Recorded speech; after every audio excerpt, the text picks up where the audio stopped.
Happy New Year, everybody. World Money Wins here. I hope you guys had an awesome evening and didn't imbibe too much, so you're not having a bad hangover today. I went to bed at 8 o'clock last night. My wife woke me up at 11 and said, we're going downtown to watch the ball drop. And so that's what I did. Woke up after 3 hours of sleep, got in the car, went downtown, watched the ball drop. It was cool. I was there with my wife, my daughter, my son. My oldest son wasn't there because he's in Colorado.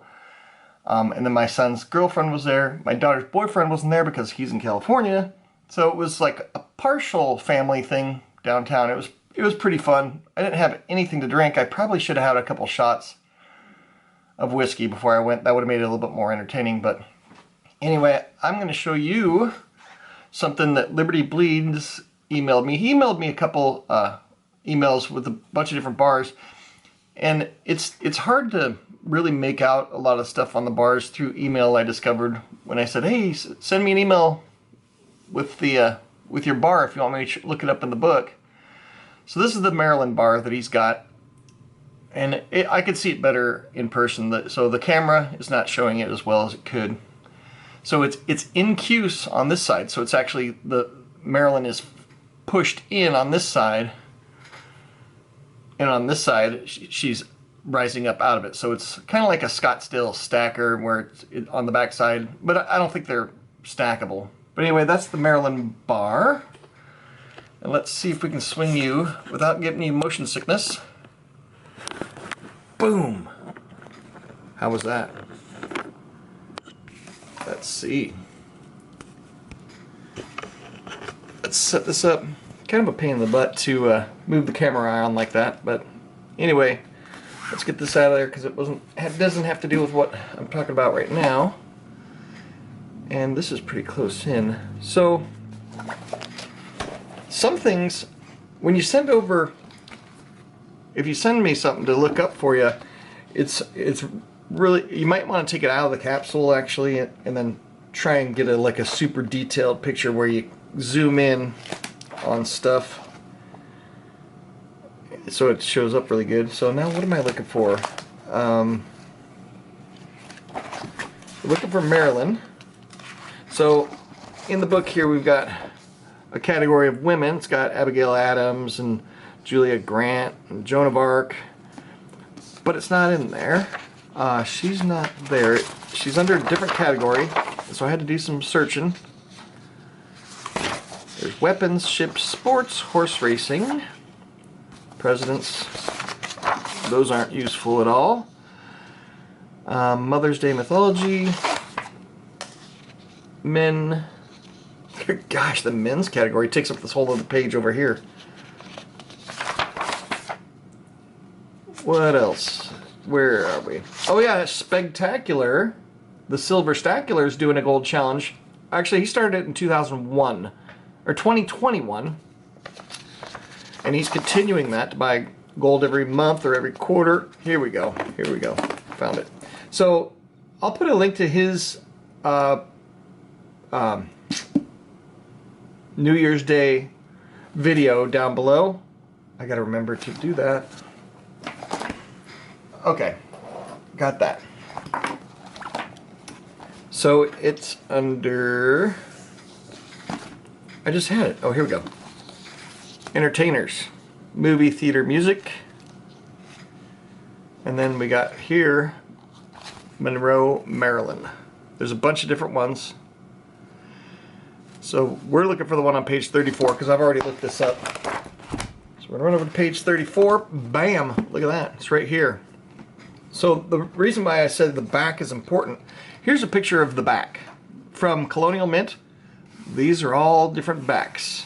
So you've got variant 1, variant 2, variant 9, type 10, type 17, and different variations of it. So it's hard to look up. This is what he's got, the front and the back. And it's the Colonial 4, struck for Harry Foreman. I don't know who Harry Foreman, and it says CWWM 111 and miscellaneous. But this is the reverse incused. And so down here, this is what Liberty Bleeds will be wanting to see. We are Colonial Mint number 4. There's V1, V2. I don't know how the V1 and V2 compare. So I guess we'll cruise over here. They're all made in 1973. They're all 1 ounce. One has a serial number. And Liberty Bleeds does not. 10,000 minted with a serial number. And this one is shown. His is shown right here. And there's a Type 4 which is not shown. So he is the Maryland V1, 1973, 1 ounce. I need to look up what DTD is because I'm embarrassed, even though I've got this book, I forgot to check what that is. So, and it says rarity value is $45. Now I think when I first got this book, I thought that the $45 was over spot, but that's actually the total price. But this is 2007 pricing.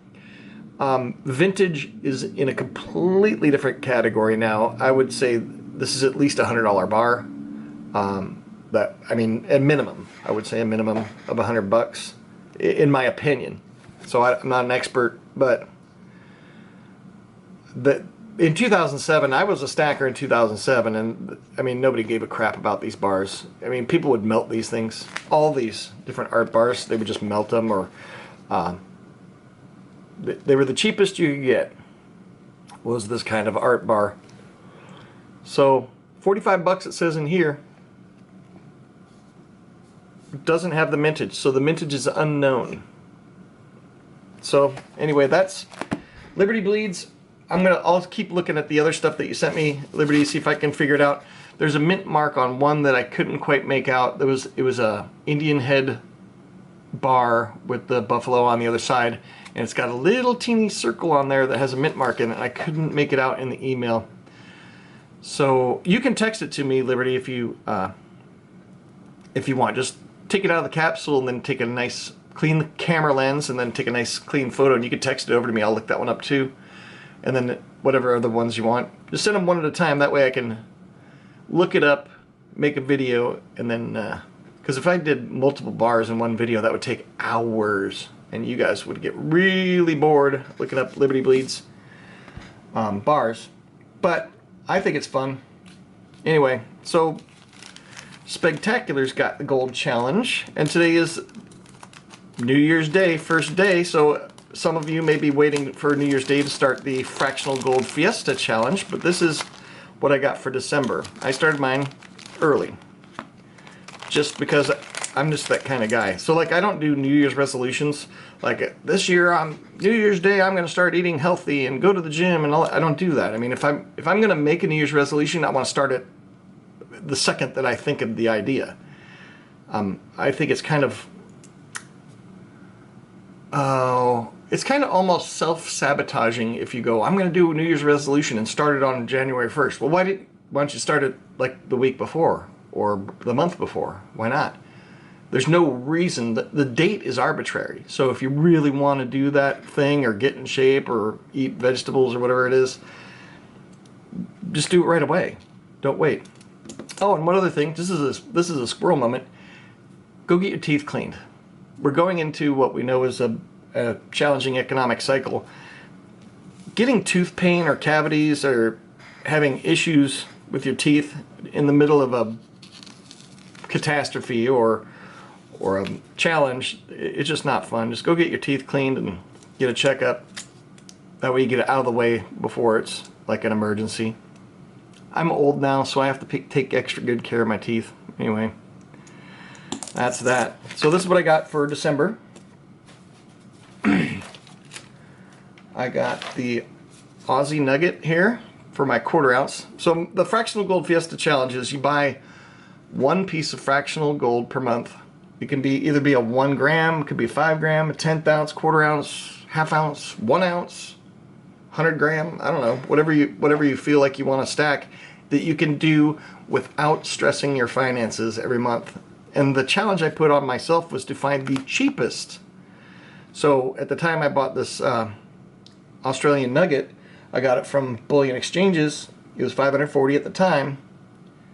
and it was a random round. It didn't even say it was going to be a coin. It said it was going to be a random round. The difference between a coin and a round is coins are actually government minted. This is an 25 Australian dollars. So this actually has value outside the gold value, although it's not very much. But and a round would just be like decorative, like a, I don't know, like this. This is an Asahi round. It's got the ear of the dragon, so it looks kind of like a coin, but it's just a round. I really like Asahi. They're always inexpensive, and I think their designs are cool. So I got the nugget in December. I got a 10th ounce maple from Monument Metals. That was the cheapest I could find, was $2.31.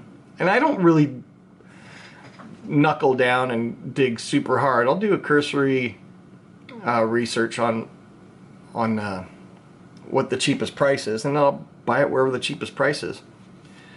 Then my local coin shop, West Michigan Jewelry Exchange, I got both of these yesterday, the last day of the year, just so I could complete it in December. And I'm not going to be super strict about it. It's got to be in December, or I might buy a February 10th ounce in January. I might buy it early. Who knows? So I got the 1 gram gold maple that just won't focus because it's so microscopic. Not a fan. Not a fan of these. I am a fan of 1 gram gold bars, but man, these just don't focus, do they? I guess not. So you don't get to see what it looks like, but you can Google it. It's called Maplegram from the Royal Canadian Mint. It's just super small. There's like Geiger makes a 1 gram coin that's like the size of this. That's this size. It's just way thinner, but I mean it's a good size. So hats off to Geiger. They're awesome. And then I got the 5 gram gold bar from the Royal Mint from West Michigan Jewelry Exchange also yesterday. So that's it for December, and so now I'm going to be working on January, and I'll be showing off those as I get them. I also got another item coming on this week that I'll be showing off that I think will be kind of cool. Another talking point. And I've put these on my desk because I really like Kazoo Mint. They make cool stuff. I like their 20 ounce bars.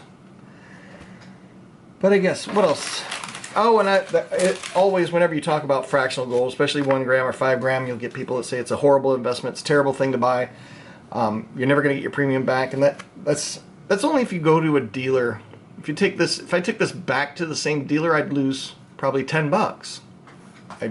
But I'm not going to sell it right away. So I'm not that worried about it. And you don't have to be trapped by dealers. You don't have to sell these at a dealer. These gold and silver have the broadest base of buyer of any asset on planet Earth. I could sell this in Luxembourg if I wanted, or Trinidad and Tobago. I could still get its value in those countries. It doesn't matter. So what else? Oh yeah. Anyway, that's it. That's it. Day 1. Happy New Year, you guys. Liberty Bleeds. I hope that information was helpful on your Maryland bar. I'll keep looking up the other ones, see if I can figure them out. And check out Spegtacular, the Silver Stacular, his gold challenge. And I guess that's it. Anyway, hope you guys are having an awesome day. I'm going to have, at the end of the year, hopefully I'll have 12 bags of these containing this kind of stuff in each bag. So that's it. Happy New Year. We're going to make this the best year of our lives. You guys have an awesome day, and I will see you later.